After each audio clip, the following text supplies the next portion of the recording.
కళాభిమానులు కళాపేక్షకులైనటువంటి మన పార్వతీపురం మన్యం జిల్లా పక్కలో మరి బాలగొడవ మంగాదేవి అంటే తెలియని వారు ఎవరు లేరు.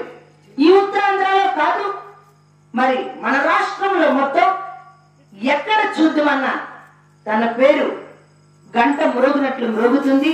అటువంటి మంగాదేవి గారు మరి మన ఇండియా కోసం చక్కనైనటువంటి ఒక సినిమా, ఆ సినిమా పేరే మిస్టర్ సోల్జర్ అనేటువంటి సినిమా. ఆ సినిమా మన కళాకారులమే కాదు, ప్రతి ఒక్కరు కూడా ఆ సినిమా చూస్తే అందులో మా కళాకారులకు ఎన్ని కష్టాలు ఉంటాయి, మరి అలాగే మన ఇండియా కోసం అవి ఏ విధంగా తీశారు, మరి అలాగే కొంతమంది కళాకారులు కూడా అందులో ఉన్నారు. మరి అలాగే మన గ్రామానికి సంబంధించినటువంటి వ్యక్తి మన రామారావు గారు, ఆయన కూడా ఉన్నారు. మన కళాకారులమే కాదు, ప్రతి ఒక్కరిని చూసి ఆ సినిమాని ఆనందించాలి. ఎందుకంటే మన జిల్లా వాళ్ళు మన కళాకారులు తీశారు కాబట్టి ఈ ఆగస్టు 29న అది విడుదలవుతుంది కనుక పెద్దలారా, మరి ఆడపడుచులారా, మీ అంతమందికి చెప్పవలసింది ఏంటంటే మంగాదేవి పెద్ద కళాకారు, నటి, ఆవిడ రంగస్థల గాయకురాలు. అటువంటి మహాతల్లి ఆ సినిమా తీసిందంటే గొప్పే కదా. మరి మన జిల్లాలో మరి డైరెక్టర్ ముత్యాల బాలాజీ గారు, నిర్మాత విఆర్ఎం పట్నాయక్ గారు,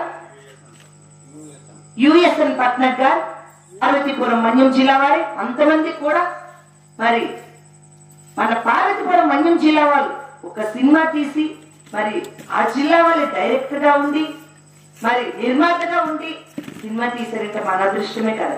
ఎక్కడో హైదరాబాద్ లో సినిమా తీశారు మనం చూస్తామంటే గొప్పే. అటువంటిది మరి మన జిల్లాలో సినిమా తీసారంటే మరీ గొప్పగా ఉండాలి, మరీ ఆదరించాలి. ఆ సినిమా చూస్తే అందులో ఏమేమి సన్నివేశాలు ఉంటాయో అది దేనికోసం తీశారు. సినిమా బాగుండే చూడాలి, బాగు లేకపోతే చూడాలి. మరి మిలిటరీ మాధవరం ఊరు పేరు చక్కనటువంటి సినిమా చూసి ఆదరిస్తారని అభిమానిస్తారని మరొకసారి మీ ఎంతమంది కొన్ని నమస్కారం చేస్తూ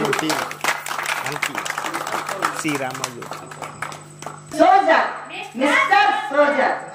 మరి అలాగే మా పేరు, మాది కూడా మన్యం జిల్లా పార్వతీపురం, మక్కువ మండలం, సాలూరు నియోజకవర్గం, వెంకట బైరిపురం గ్రామం. మా టీం పేరు శ్రీ రామాజ్యోతి చంపుల బృందం. ఎందుకంటే మంగాదేవి అంటే మరి ఆ గ్రామానికి తీసుకెళ్లారు. వాళ్ళు ఉన్నటువంటి ఆ బాలగొడవ గ్రామానికి తీసుకెళ్లి చాలా చక్కగా మమ్మల్ని ఆదరించారు, ఒక సన్మానం కూడా చేశారు. అటువంటి మహాతల్లి, ఆవిడ పద్యం తీస్తే ఈ మైకిల్ సాలు. అట్లాంటి మహాతల్లి సినిమా తీసిందంటే, ఎందుకంటే సత్యహరిచంద్ర నాటకం అంటే గ్రామ దేవత పండుగలకే పెడతారు. అటువంటిది పక్కూరులో ఆ నాటకం మంగాదేవి అవుతుందంటే మొగోళ్ళంతమంది వెళ్ళిపోతారు కానీ ఆడవాళ్ళని వెళ్ళడానికి కాదు. ఇప్పుడు ఆవిడని చూడాలంటే సినిమాలో చూస్తే మనకి ఎవరు అట్టరు, హాల్కి వెళ్ళి చూసుకోవచ్చు. కాబట్టి మీరు చూడండి, ఆవిడ మన అభిమానులతో ఆవిడని ఆదరిస్తే మరికొన్ని సినిమాలు తీయడానికి మన ప్రజల్లో ఎటువంటి ఏ మార్పులు చేత ఈ సినిమా తీస్తారని తెలుస్తుంది. కాబట్టి మీ ఎంతమంది చూస్తారని మరొకసారి మీ ఎంతమంది కొన్ని ప్రార్థించుకుంటాను.